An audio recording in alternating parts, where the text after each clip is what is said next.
Welcome everyone to today's video, जहां हम अपने पेशेंट्स के ट्रांसफॉर्मेशन स्टोरीज शोकेस करेंगे। चलिए शुरू करते हैं अपने फर्स्ट पेशेंट आकाश से। क्या आप भी हेयर लॉस से परेशान हैं और हेयर ट्रांसप्लांट करवाने का सोच रहे हैं लेकिन डर भी रहे हैं कि एक पेशेंट की जर्नी कैसी होती है? तो ये वीडियो आपके लिए है। आज हम आपके साथ शेयर कर रहे हैं एक ऐसे पेशेंट की जर्नी जो डिफ्यूज ग्रेड 4A बॉल्डनेस के चैलेंजेस फेस कर रहे थे, जिसमें इनकी हेयर लाइन M शेप में रिसीड हो चुकी थी और फ्रंट से भी थोड़ी पीछे हो गई थी, जिस वजह से फ्रंटल एरिया दोनों साइड से खाली नजर आ रहा था। फ्रंटल टफ्ट और मिड स्कैल्प एरिया में भी थिनिंग विजिबल थी, लेकिन रिमेनिंग स्कैल्प पर हेल्थी हेयर ग्रोथ प्रेजेंट थी। इस मिड स्टेज ऑफ बॉल्डनेस की वजह से पेशेंट की फेशियल फ्रेमिंग वैनिश हो गई थी और फोरहेड काफी वाइड दिखने लगा था। ओवरऑल पेशेंट की अपीयरेंस एज्ड लगने लगी थी, जिससे उनका कॉन्फिडेंस भी लूज हुआ था। बट इस बॉल्डनेस को दूर करने के लिए उनके डोनर एरिया में प्लेंटी ऑफ हेल्थी फॉलिकल्स थे, जो एक सक्सेसफुल हेयर ट्रांसप्लांट के लिए जरूरी है। तो आज की इस वीडियो में हम पेशेंट की सभी डिटेल्स के साथ उनका एक्सपीरियंस भी आपके साथ शेयर करेंगे, starting from initial challenges to first head wash और be it first followup, second followup and third followup. तो वीडियो को एंड तक जरूर देखना, क्योंकि इससे आपको सर्जरी के रियल इंसाइट्स पता चलेंगे। हेलो, मेरा नाम आकाश है और यहाँ के बारे में मुझे यूट्यूब से पता चला था और मैंने रिजल्ट भी बहुत अच्छे देखे थे। यहाँ के डॉक्टर बहुत अच्छे हैं। मैंने उनके साथ कंसल्ट किया तो उन्होंने हर एक चीज़ पॉइंट बाय पॉइंट मुझे समझाई और ये मेरे हेयर फॉल के बारे में भी उन्होंने जाना कि कितना पुराना हेयर फॉल है और मतलब कि क्या मतलब कि कैसे शुरुआत हुई। तो ये ज़्यादातर मेरी फैमिली से ही है, मेरे फादर को भी है और मेरे जो दादाजी थे उनको भी हेयर फॉल था। तो मुझे लगा कि मेरा लुक ज़्यादा ख़राब हो रहा है, तो इसलिए मैं क्यूएसडी क्लिनिक आया हुआ हूँ। डॉक्टर जी ने बहुत अच्छे से मुझे गाइड किया और अच्छी चीज़ें से मतलब अच्छी तरीके से मुझे समझाया। तो आज शायद मेरी स्लीटिंग बनेगी। हेयर फॉल मुझे लगभग 10 साल से हो रहा है और धीरे धीरे धीरे मेरी हेयर लाइन जो है काफ़ी रिसीड हो चुकी है पीछे तक। ठीक है, अब मुझे लगता है कि मेरा लुक बहुत ज़्यादा ख़राब हो गया है। मैंने सोचा कि इस बार अब हेयर ट्रांसप्लांट करा ही लेते हैं। अगर आप भी अपनी कंसल्टेशन बुक करना चाहते हैं तो अभी स्क्रीन पर दिया हुआ नंबर डायल करें या फिर हमें मैसेज करें कंसल्टेशन। डिटेल्ड स्कैल्प एनालिसिस के बाद हमारे एक्सपर्ट्स ने सबसे पहले पेशेंट के हेड को केयरफुली शेव किया ताकि पूरा स्कैल्प क्लियरली विजिबल हो। इसके बाद स्कैल्प को अच्छे से क्लेंस किया गया ताकि सारी इंप्योरिटीज दूर हो जाए। देन हमारे एक्सपर्ट्स ने पेशेंट के फेशियल फीचर्स के अकॉर्डिंग हेयर लाइन डिजाइन करी। हेयर लाइन सिर्फ एक स्ट्रेट लाइन नहीं होती, बल्कि एक बैलेंस्ड ब्लूप्रिंट होती है जो पेशेंट के फेस को यंग और प्रोपोर्शनेट लुक देती है। इसके साथ ही पेशेंट के फ्रंटल एरिया और मिड स्कैल्प को केयरफुली मार्क करते हुए आउटलाइन बनाई गई। यह सारी मार्किंग्स सर्जरी के लिए एक प्रिसाइज रोड मैप क्रिएट करती हैं। इससे सर्जन को क्लैरिटी मिलती है कि किस एरिया में कितने ग्राफ्स की नीड है और पेशेंट को भी अपने फ्यूचर लुक का क्लियर विजुअल आइडिया मिल जाता है। इसके बाद पेशेंट की सर्जरी केयरफुली प्लान्ड स्टेप्स के साथ स्टार्ट हुई, जिसमें सबसे पहले रेसिपिएंट और डोनर एरियाज में लोकल एनेस्थीसिया इंजेक्ट किया गया था ताकि पूरा प्रोसेस पेनलेस और कंफर्टेबल रहे। एनेस्थीसिया के बाद हमारे एक्सपर्ट्स ने रेसिपिएंट एरिया में स्लिट्स क्रिएट करी। हेयरलाइन जोन में स्लिट्स को इरेगुलर पैटर्न में डेंस पैकिंग के साथ क्रिएट किया गया था। इम्प्लांटेशन स्टेज में हमारे एक्सपर्ट्स ने हेयरलाइन जोन में प्रीमेड स्लिट्स को फॉलो करते हुए सिंगल और थिन हेयर फॉलिकल्स इम्प्लांट किए, जो नेचुरल सॉफ्टनेस क्रिएट करते हैं। फ्रंटल और मिड स्कैल्प एरियाज में डेंसिटी बढ़ाने के लिए डबल और ट्रिपल हेयर फॉलिकल्स इम्प्लांट किए गए। इस केस में टोटल 3500 ग्राफ्स इम्प्लांट किए गए थे, जिन्हें पेशेंट के सेफ डोनर जोन से एक्सट्रैक्ट किया गया था। सर्जरी के नेक्स्ट डे पेशेंट ने क्लिनिक से अपना बैंडेज रिमूव करवाया था। सर्जरी के नेक्स्ट डे पेशेंट के फोरहेड पर थोड़ी स्वेलिंग दिखाई दे रही थी, जो हेयर ट्रांसप्लांट के बाद बिल्कुल नॉर्मल होती है और आमतौर पर 4 से 5 दिनों में अपने आप ही कम हो जाती है। डोनर एरिया की प्रॉपर हीलिंग और इन्फेक्शन प्रिवेंशन के लिए पेशेंट को स्पेशली प्रिस्क्राइब्ड ऑइंटमेंट लगाने की सलाह दी गई थी। इस ऑइंटमेंट से माइक्रो वुंड्स जल्दी रिकवर करते हैं। इसके बाद पेशेंट ने फर्स्ट फॉलो के लिए 1 महीने पूरा होने पर क्लिनिक विजिट किया था। चलिए जानते हैं कि उन्हें इस 1 महीने में क्या चैलेंजेस फेस करने पड़े। हेलो, मेरा नाम आकाश है। हेयर लॉस की प्रॉब्लम मुझे लगभग 6-7 सालों से थी और ये मेरे लिए एक चैलेंज था। मैंने कई यूट्यूब पे चैनल देख के उनको सर्च किया और मैंने क्यूएसडी की साइट पे गया। मैं वहाँ पर चेकअप किया। मैंने क्यूएसडी मुझे ज़्यादा अच्छा लगा और जब मैंने यहाँ पर आया था तो स्टाफ मुझे बहुत अच्छा लगा। उन्होंने मुझे बहुत अच्छे से ट्रीट किया। उन्होंने कई बेसिक चीज़ें मुझे समझाई, बताई ये प्रोसेस रहता है और इस तरीके से हम करते हैं। वैसे तो मुझे चीज़ें पता थी कि क्या क्या प्रोसेस रहता है, लेकिन यहाँ की जो टेक्निक है, यहाँ का जो स्टाफ है, मुझे बहुत अच्छा लगा। फिर उसके बाद 1 महीने पहले मैंने 1 अप्रैल को मैंने अपना ट्रांसप्लांट कराया, जिसमें आज लगभग 1 मंथ हो गया मुझे और आज मेरी फर्स्ट PRP है। आज मैं फर्स्ट PRP के लिए आया हूँ। हेयर लॉस मेरे लिए बहुत बड़ा चैलेंज था और मुझे इसे कैसे भी करके ख़त्म करना था। लेकिन मैंने ट्रीटमेंट भी कराए, मैंने दवाइयाँ भी ली, पीआरपी वगैरह ली, लेकिन उससे ज़्यादा बेनिफिट नहीं हुआ। लेकिन मुझे कहीं न कहीं लगता था कुछ और है जो मैं अपने लिए बेस्ट कर सकता हूँ, क्योंकि इससे पहले मैं शादियों में या फिर दोस्तों के साथ या फिर कहीं भी ट्रिप पे हम जाते थे तो दोस्त मजाक उड़ाते थे, तेरे तो बाल चले गए, तेरे तो ये हो गया, तेरे तो वो हो गया और तुझे कैसा लगता हो। तो उस जगह मेरा सेल्फ कॉन्फिडेंस बहुत डाउन हो जाता था। लेकिन कहीं ना कहीं मुझे एहसास हुआ कि मुझे कुछ बड़ा डिसीजन लेना चाहिए लाइफ का, तो मैंने लिया और आज मैं आपके सामने हूँ और मुझे 1 मंथ हो गया है और मुझे काफ़ी अच्छा लग रहा है। इस सर्जरी के बाद मेरे लिए बहुत चैलेंज था, क्योंकि ट्रांसप्लांट के बाद कई सारी चीज़ें हमें अच्छे से करनी होती है, क्योंकि अगर कोई भी अगर मिस्टेक होगी हमसे तो उस जगह पर इन्फेक्शन हो सकता है या फिर छोटे छोटे से फुंसियाँ भी हो सकती है या रेडनेस आ सकती है। लेकिन ऐसा मेरे केस में कुछ भी नहीं हुआ, क्योंकि डॉक्टर मुझे यहाँ के जो डॉक्टर हैं वो मुझे पल टू पल गाइड कर रहे थे, टाइम टू टाइम मुझे गाइड कर रहे थे, तो मुझे कोई प्रॉब्लम नहीं हुई। हाँ, थोड़ा सा सनलाइट में थोड़ा मुझे मैंने अवॉइड किया, मैं घर पर ही रहा, 10 डे तक मैं घर पर ही रहा। उसके बाद मैंने छोटी मोटी मतलब कैप वगैरह वेयर करके मैं थोड़ा बाहर निकल जाया करता था। और ट्रांसप्लांट के बाद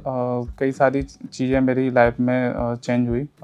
डेली रूटीन मेरा चेंज हो गया, ऑफिस मेरा थोड़ा सा डिले हो गया, अवॉइड करना पड़ा मुझे ऑफिस, क्योंकि ट्रांसप्लांट के बाद मैं बाहर नहीं जा सकता था ज़्यादा और मैं डेली दवाइयाँ भी खा रहा था। कोई मतलब मेरे फेस पर या फिर मेरे जहाँ ट्रांसप्लांट हुआ ना ही रेडनेस आया, ना ही मुझे मतलब कि स्वेलिंग आई और ना ही कोई इन्फेक्शन हुआ। अब मैं मिरर में अगर अपना फेस देखता हूँ ना तो मुझे ये हेयर लाइन दिखती है, मुझे अच्छा लगता है, मुझे कॉन्फिडेंस आता है। हाँ, अभी बाल छोटे हैं, सेटिंग फेस आएगा, सेटिंग फेस भी निकल जाएगा, बाल भी ग्रो भी होंगे, बड़े होंगे। तो जब मैं अपने फेस को मिरर में देखता हूँ तो अब मुझे अच्छे से कॉन्फिडेंस आता है कि हाँ, अब जो बाल आने चाहिए थे मेरे वो आएंगे मुझे। ये मेरे नेचुरल बाल हैं, ये मेरे पीछे से निकाले हुए यहाँ से इस जगह मतलब बाल लगाए हैं। एक इससे कॉन्फिडेंस है मुझे कि ये मेरे नेचुरल है, ये बाल झड़ेंगे भी, बड़े भी होंगे, कटेंगे भी, छोटे भी हो जाएंगे। लेकिन ये पैच नहीं है। अगर ये पैच होता ना तो बहुत से लोग लगा लेते हैं, लेकिन मुझे नहीं लगता कि वो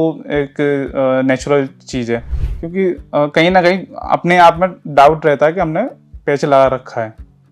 और ये मेरे नेचुरल है और ये मेरे जब बड़े होंगे तो मुझे भी बहुत अच्छा लगेगा और सामने भी कोई अगर देखेगा तो वो फेस बिल्कुल ही चेंज हो जाता है उससे। ये मेरा 1 मंथ का रिजल्ट है, जिसमें मेरा शेडिंग फेज भी चल रहा है। लगभग शेडिंग फेज 1 से 2 मंथ चलता है और मैं बहुत होपफुल हूँ कि 2 महीने बाद या 3 महीने बाद मेरा जो मैं चाहता था धीरे धीरे वो हेयर लाइन भी आना शुरू होगी, बाल ग्रो भी होंगे। और इसमें थोड़ा सा पेशेंस रखना पड़ता है, क्योंकि ये हमारी नेचुरल चीज़ है और बॉडी उसी के हिसाब से मतलब कि रिएक्ट करती है जो जिस तरीके से हमारा इम्यून सिस्टम बना हुआ है। तो ये कोई पैच नहीं है कि 5 मिनट में लगाया और उतार दिया। ये इसमें थोड़ा टाइम लगता है, लेकिन ये है कि 6 महीने बाद, 8 महीने बाद जो मेरे जो रिजल्ट आएंगे ना, मैं बहुत खुश रहूँगा उस रिजल्ट से। क्लिनिक बहुत अच्छा था और जब मेरा ट्रांसप्लांट हुआ तो उसमें जब मैं घर चला गया तो फॉलोअप के लिए डेली कॉल आते थे, डेली मुझसे फ़ोटो मांगी जाती थी, वीडियो मांगी जाती थी, मैं डेली उनको अपडेट करता था। वो डॉक्टर साहब देखते थे तो उनकी तरफ से सारी चीज़ अच्छी थी और मुझे भी अच्छा लगता था कि मैं अभी भी टच में हूँ। वो ऐसा नहीं है कि उन्होंने ट्रांसप्लांट कर दिया अब वो मतलब मेरे को नहीं जानते या मैं उनको नहीं जानता, इस तरीके से नहीं था। उन्होंने प्रॉपर तरीके से मुझे गाइड किया, एक एक चीज़ मुझे बताते रहे, कब खाना है, कैसे खाना है, दवाइयाँ कैसे चलनी है, कब तक चलेंगी, और डेली फ़ोटो देखते थे मेरे। और इस चीज़ से मुझे बहुत अच्छा लगा कि स्टाफ भी मुझे पल पल पे एक एक चीज़ें मतलब कि मेरी चीज़ें मुझे मतलब फॉलो कर रहे थे, देख रहे थे कि मैं ठीक हूँ या नहीं, मेरी तबीयत के बारे में पूछ रहे थे, ट्रांसप्लांट के बारे में पूछ रहे थे, बॉडी के बारे में पूछ रहे थे, बॉडी ठीक है आपकी, कहीं ऐसा तो नहीं कहीं चक्कर आ रहे हो या रेडनेस वगैरह हो, ऐसा कुछ भी नहीं हुआ मेरे साथ, क्योंकि मैं प्रॉपर डॉक्टर साहब की गाइडलाइन में रहा।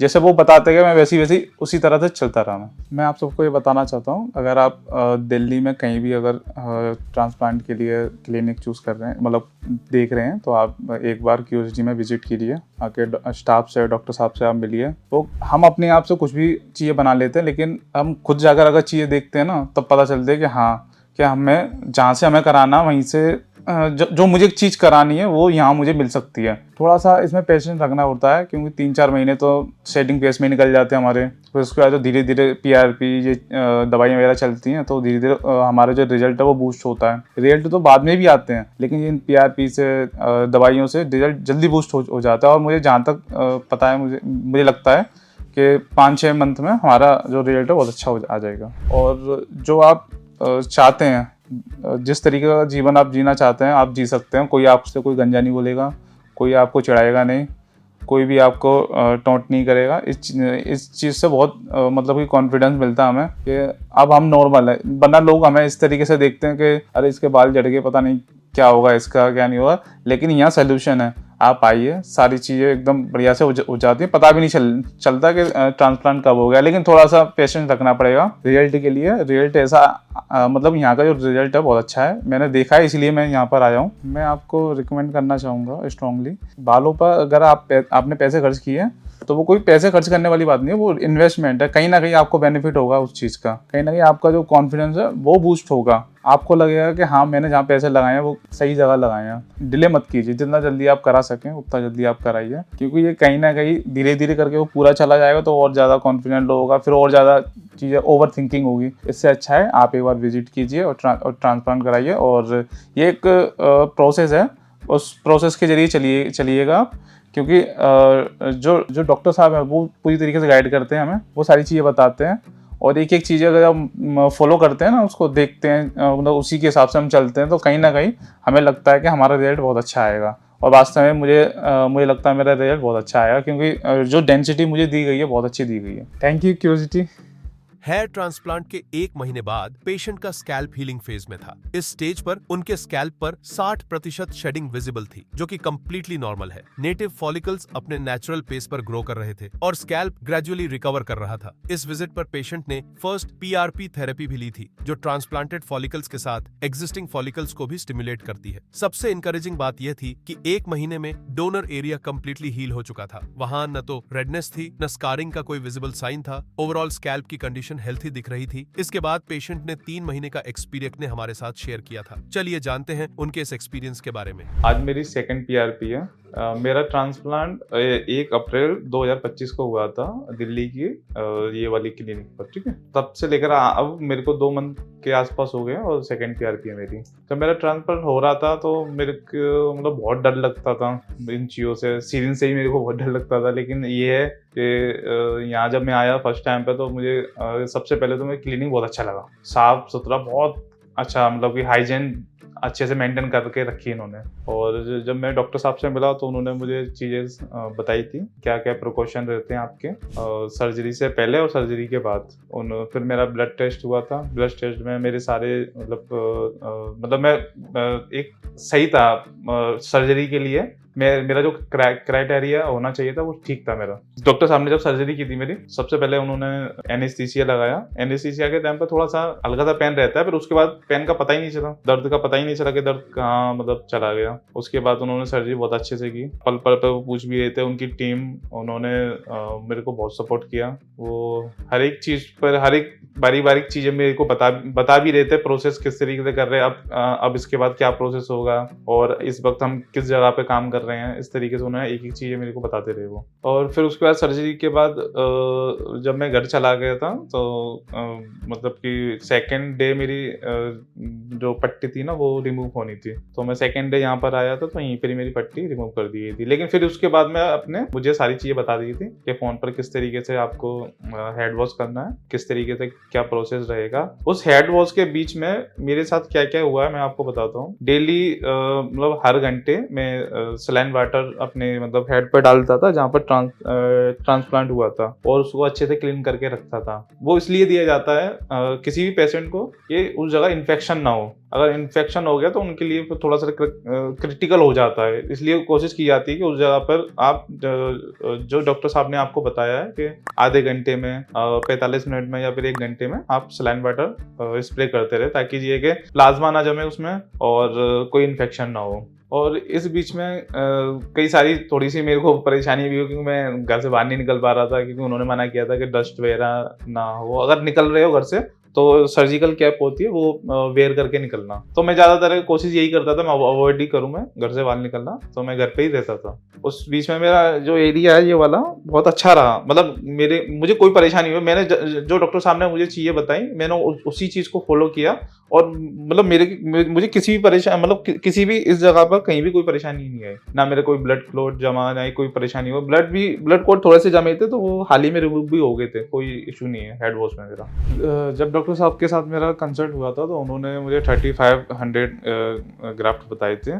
और जहाँ तक मुझे लगता है वो एरिया में बिल्कुल उन्होंने मुझे लगता है ज़्यादा ही लगाए हैं, 35 से ज़्यादा मेरे को लगे उन्होंने ज़्यादा ही लगाए, लेकिन उन्होंने 35 का ही जो भी कॉस्ट थी उन्होंने उस हिसाब से मेरी कॉस्ट ली थी। उन्होंने ये भी बताया था कि 1 महीने तक 2 महीने तक लगभग 1 महीने तक आपको वेट लिफ्ट नहीं करना है, ज़्यादा हैवी वेट नहीं करना है, ज़्यादा स्वेट नहीं आना चाहिए, कोशिश यही करना है कि मतलब कि ज़्यादा मतलब सर पर स्ट्रेस भी ना रहे, और कैप बेयर भी नहीं करनी है। तो जहाँ तक मेरे को लगता है अगर आप डॉक्टर साहब की बात मानते हैं तो आपका जो ट्रांसप्लांट है वो सक्सेस रहता है। और फिर उसके बाद थोड़े थोड़े प्रिकॉशन रहते हैं बीच बीच में, वो आपको लेने होते हैं, क्योंकि एग्जिस्टिंग भी हेयर होते हैं हमारे, उनको भी बचाना रहता है। अगर उनको बचाएंगे तो ये कि ये उसके साथ मिक्स हो जाते हैं, ट्रांसप्लांट जो एरिया जो हमने जो बाल है हमारे ग्राफ्ट है उसके साथ मिक्स हो जाते हैं, तो अच्छे लगते हैं, पता भी नहीं चलता कि इनका कभी ट्रांसप्लांट भी हुआ है। और जिस तरीके से उन्होंने हेडलाइन बनाई है मेरे को बहुत अच्छी लगी। आज थोड़े से है मेरे बालों में गैप, क्योंकि मुझे 2 महीने हुए हैं, और यही धीरे धीरे अभी मेरा शेडिंग फेज चल रहा है।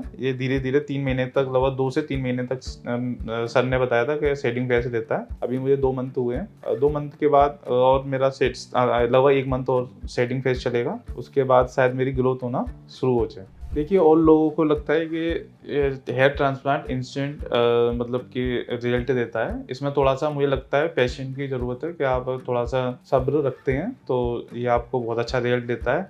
और लोग जल्दी रिजल्ट के चक्कर में बिग लगा लेते हैं, वो मेरे को लगता है कहीं ना कहीं उसमें इंसान का कॉन्फिडेंस डाउन रहता है। मैंने भी यही सोचा था, लेकिन मेरे को वो फीलिंग नहीं आ रही थी, क्यों नेचुरल चीज़ नेचुरल होती है, वो तो वेग है, कोई भी उतार दे हंसी मजाक में तो बहुत ज़्यादा ऑड लगेगा फिर वो। तो मेरा तो सबको यही कहना है कि अगर आपको लगता है कि आपके बाल जड़े हुए हैं और कोई परेशानी है बालों में, आप प्लीज़ एक बार QHD विजिट कीजिए, और जो भी फॉलो होगा तो आप लीजिए यहाँ से। और जहाँ तक मेरे को लगता है आप 100% एग्री हो जाएंगे यहाँ पर ट्रांसप्लांट कराने के लिए, क्योंकि एनवायरनमेंट इतना अच्छा मिलता है आपको कि आप किसी अदर क्लिनिक में जाने के लिए भी मतलब कि थोड़ा मतलब कि अच्छा नहीं लगता आपको, क्योंकि वहाँ के एनवायरनमेंट में और यहाँ के एनवायरनमेंट में बहुत ज़मीन आसमान का फ़र्क है। यही चीज़ मुझे अच्छी लगी। थोड़ा लोगों को लगता है कि कॉस्टली है, नहीं, मेरे को लगता है कॉस्टली नहीं है, बहुत इफेक्टिव है, कोई भी मिडिल क्लास भी इंसान करा सकता है। मैं भी मिडिल क्लास से हूँ और मैंने भी यहाँ से कराया है और मुझे काफ़ी बेनिफिट हुआ है। और रही बात उसकी ट्रांसप्लांट की, तो मुझे लगता है कि मेरा डिसीजन बिल्कुल सही था। हेयर पेज से अच्छा मेरा डिसीजन ये ट्रांसप्लांट आया। थोड़ा सा लेंदी प्रोसेस है, मानता हूँ, लेकिन धीरे धीरे ये आपको कॉन्फिडेंस देगा कि हाँ भाई, ये मेरे खुद के असली बाल हैं। कभी पार्टी में गए, आप कहीं घूमने गए दोस्तों के साथ, बाइक पे गए, मान ले अगर वो बिग अगर उड़ गया या हवा से इधर उधर हो गया या किसी दोस्त ने आपके पकड़ के या कुछ भी कर दिया, तो वो फिर बहुत ऑड लगता है, गंदा लगता है वो। तो आपको मेरे हिसाब से एक बार यहाँ आकर विजिट करना चाहिए,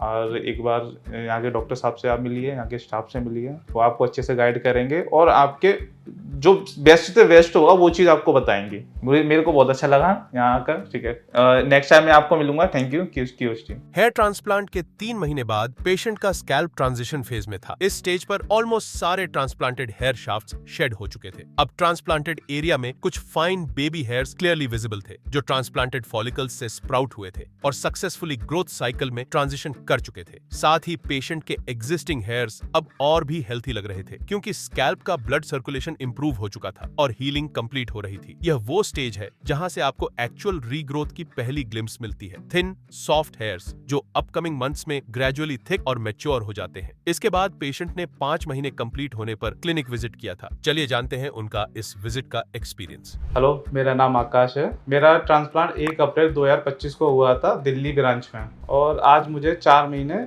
10 दिन हो गए। 4 महीने 10 दिन के अंदर मुझे लगता है मेरा रिजल्ट बहुत अच्छा है। आप भी देख सकते हैं, हेयर लाइन भी मुझे मतलब काफ़ी अच्छा विजिबल होने लग गया है। और इस दौरान मेरी जर्नी बहुत अच्छी रही। इस बीच में कई सारी ऐसी फेज आई जो मुझे लगता है मुझे लगता है आपको बताना ज़रूरी है। देखिए, जब आपका ट्रांसप्लांट होता है तब आपको सबसे ज़्यादा केयर करनी होती है लगभग 10 दिनों तक, जब तक आपका हेड वॉश ना हो जाए, ठीक है। उस दौरान क्या होता है, इन्फेक्शन होने के चांस रहते हैं। हाथ नहीं लगना चाहिए उस जगह पर, अपना या किसी और का भी हाथ उस पर टच नहीं करना चाहिए। इस वजह से पता है क्या, आपका रिजल्ट बहुत अच्छे से बूस्ट करता है। वो बूस्ट इसलिए करता है कि उस जगह किसी भी क्योंकि उसमें है ना थोड़ा सा वो जो सेल्स हैं वो डैमेज हो चुके होते हैं। उस जगह अगर हम कुछ चीज़ टच नहीं करते हैं या फिर इन्फेक्शन नहीं होता है तो वो अच्छे से बूस्ट होते हैं। वो इसलिए क्योंकि वो धीरे धीरे वो ग्रोथ करती है ना हमारे फॉलिकल्स, तो उनमें कोई डैमेज नहीं आता। इस वजह से हमारी जो ग्रोथ है बहुत अच्छी होती है। शेडिंग फेज मेरा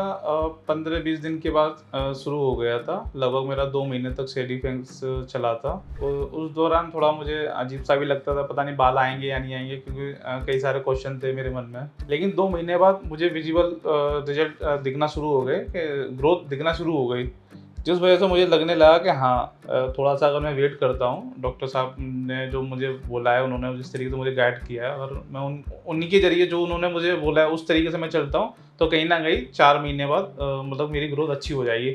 और आज 4 महीने 10 दिन हो गए और मेरी ग्रोथ मुझे अच्छी लग रही है। और इसके अलावा और विजिबल रिजल्ट आएगा, ये बाल घने भी होंगे और इतना अच्छा नेचुरल लुक कोई पहचान ही नहीं पाता, कोई जज ही नहीं कर पाता मुझे कि मैंने क्यूएसटी से हेयर ट्रांसप्लांट कराया है। तो आप मेरी तरफ से फुल रिकमेंड वो है कि आप आइए यहाँ एक बार, स्टाफ से बात कीजिए, स्टाफ आपको गाइड करते हैं, फिर उसके बाद आपको डॉक्टर साहब से मिलवाते हैं। उस दौरान आपकी कई सारी जो क्वेश्चन है वो कोशिश करते हैं आपके क्वेश्चन को समझना, फिर आपकी कंडीशन देखते हैं। कंडीशन के बाद जो भी हो सकता है वो अपनी तरफ से वेटर आपको बताते हैं। तो आप एक बार क्यूएसडी विजिट कीजिए। ट्रांसप्लांट के बाद मेरी लाइफ में कई सारी चीज़ें चेंज हुई।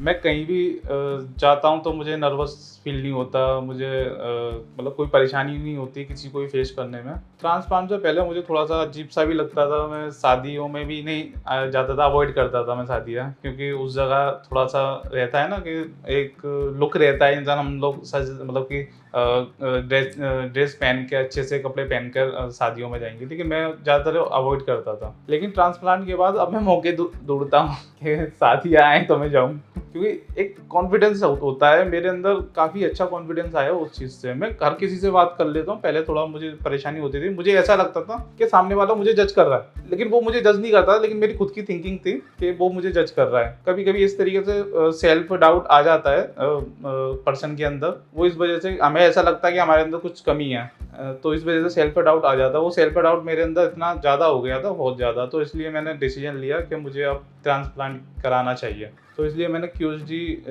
विजिट किया, दिल्ली में जो ब्रांच है इनकी, और वहाँ मैंने विजिट किया और यहाँ कंसल्ट किया और डॉक्टर साहब से मिला। उसके बाद मेरे अंदर कॉन्फिडेंस आया कि हाँ मैं इस चीज़ को ख़त्म कर सकता हूँ, अपने जो गंजापन है उसको मैं ख़त्म कर सकता हूँ। और आज 4 महीने 10 दिन हो गए और आप देख सकते हो काफ़ी अच्छा रिजल्ट है। और अब मुझे कभी भी किसी को भी फेस करने में डर नहीं लगता है। मैं जो बात मुझे बोलनी होती है मैं उनसे डायरेक्ट बात करता हूँ, अब मुझे कोई परेशानी नहीं है। हेयर ट्रांसप्लांट के 4 महीने बाद पेशेंट की हेयरलाइन अब डिफाइंड शेप में दिख रही थी। फ्रंटल एरिया और मिड स्कैल्प दोनों में फ्रेश ग्रोथ विजिबल थी, जिससे स्कैल्प का ओवरऑल लुक पहले से वॉल्यूमनास लगने लगा था। इस ईयरली रीग्रोथ फेज में अभी कुछ स्लाइट गैप्स नजर आ रहे थे जो कंप्लीटली नॉर्मल हैं। न्यूली इमर्जिंग स्ट्रैंड्स अब एग्जिस्टिंग हेयर्स के साथ ब्लेंड होने लगे थे, जिससे स्कैल्प पर एक यूनिफॉर्म और नेचुरल अपीयरेंस डेवलप हो रहा था। ये वह स्टेज है जहां पेशेंट को अपनी ट्रांसफॉर्मेशन विजिबल होने लगती है। ओवरऑल प्रोग्रेस हेल्थी थी और नेक्स्ट फॉलोअप्स में और भी नोटिसेबल इंप्रूवमेंट एक्सपेक्टेड थी। ये अभी सिर्फ 4 महीने की प्रोग्रेस है, जिसमें पेशेंट का लुक चेंज हो चुका है। फाइनल रिजल्ट्स आने में 8 से 12 महीने का टाइम लगता है, तो पेशेंट के कमिंग मंथ्स की अपडेट भी हम आपको देते रहेंगे। अभी आपने आकाश का ट्रांसफॉर्मेशन जर्नी देखा।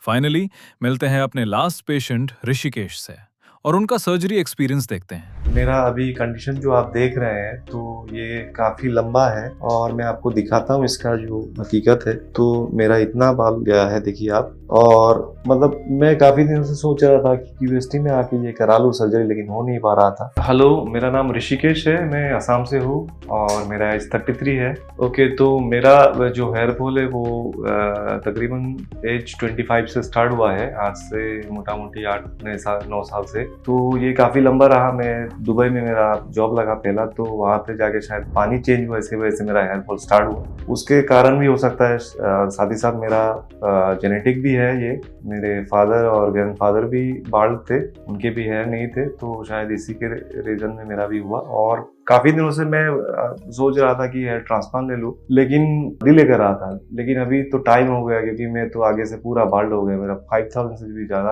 अभी ग्राफ की जरूरत है, तो इसलिए मैं अभी क्यूएसटी क्लिनिक आया हूँ। मेरा अभी कंडीशन जो आप देख रहे हैं, तो ये काफी लंबा है और मैं आपको दिखाता हूँ इसका जो हकीकत है। तो मेरा इतना बाल गया है, देखिए आप। और मतलब मैं काफी दिनों से सोच रहा था कि क्यूएसटी में आके ये करा लूँ सर्जरी, लेकिन हो नहीं पा रहा था। और अभी फाइनली मैं तैयार हूँ इसके लिए। और मुझे हेयर पैचेस का भी सजेशन मिला था मेरा दोस्तों से, लेकिन मैं उसके लिए तैयार नहीं हूँ, क्योंकि देखिए जो नॉर्मल है वो नॉर्मल है। नहाते हैं वो खोल लेते हैं, तो दूसरा आदमी आपको पकड़ ही लेता है कि आपका ये नकली बाल है, राइट।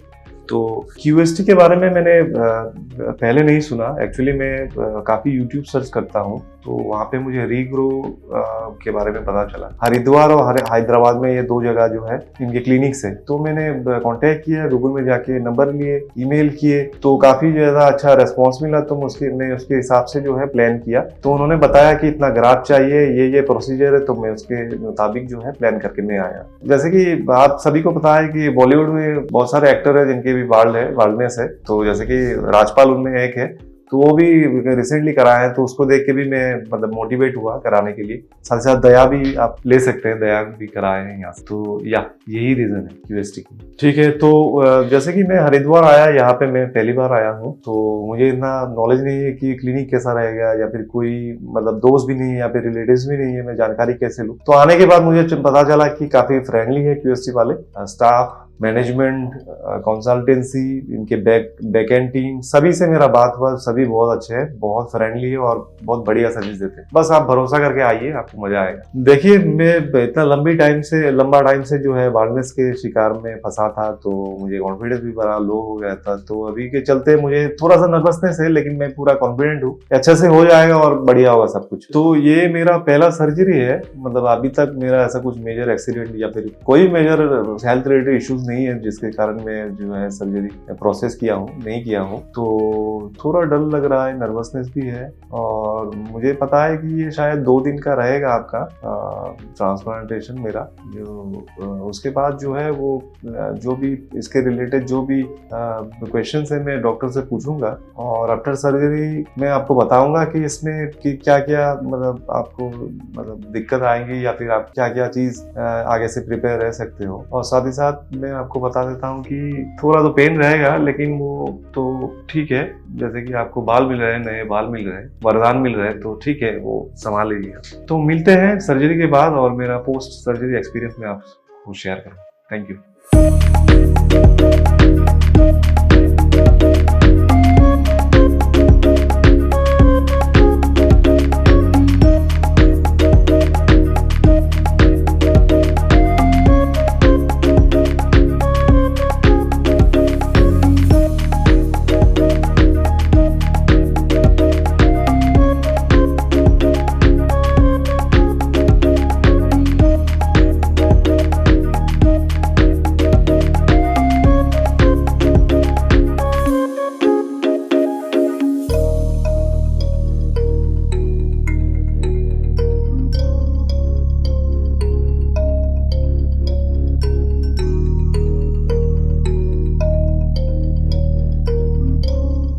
पोस्ट सर्जरी है। पोस्ट सर्जरी के बाद मैं बैठा हूँ QST क्लिनिक पे और मेरा एक्सपीरियंस अच्छा रहा। डॉक्टर फिजिशियन जो भी थे, स्टाफ, नर्सेस, सभी का अच्छा रिस्पॉन्स रहा और जल्दी जल्दी उन लोग ने ट्रांसप्लांट कराया और मेरा रिजल्ट जो है आप देख सकते हैं। सर्जरी में देखिए, अगर आप पहली बार कर रहे हैं तो थोड़ा बहुत आपको तकलीफ हो सकता है पीछे से, तो डोनर एरिया है, जब आपका बाल निकालेंगे तो थोड़ा सा आपको तकलीफ होगी। बाकी ऐसा कुछ खास तकलीफ वाला कुछ बात नहीं है, आराम से कर सकते हैं। ठीक है, तो मेरा जो ट्रांसप्लांटेशन है ये QST टेक्निक से हुआ है।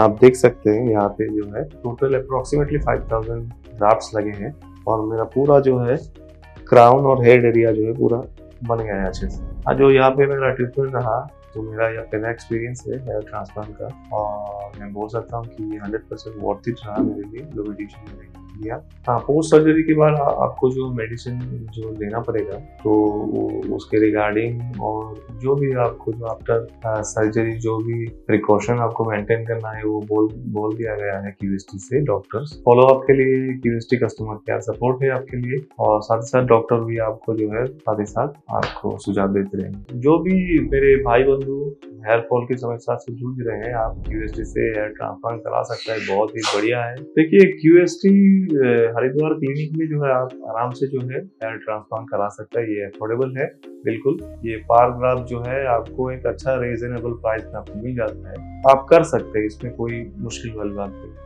दूसरे के अगर कंपटीशन में अगर देखें QST थोड़ा सा बेनिफिट आपको देंगे, काफी रीजनेबल है। ओके गाइस, तो मिलते हैं पहले ही PRP पे। Thank you QST, thank you.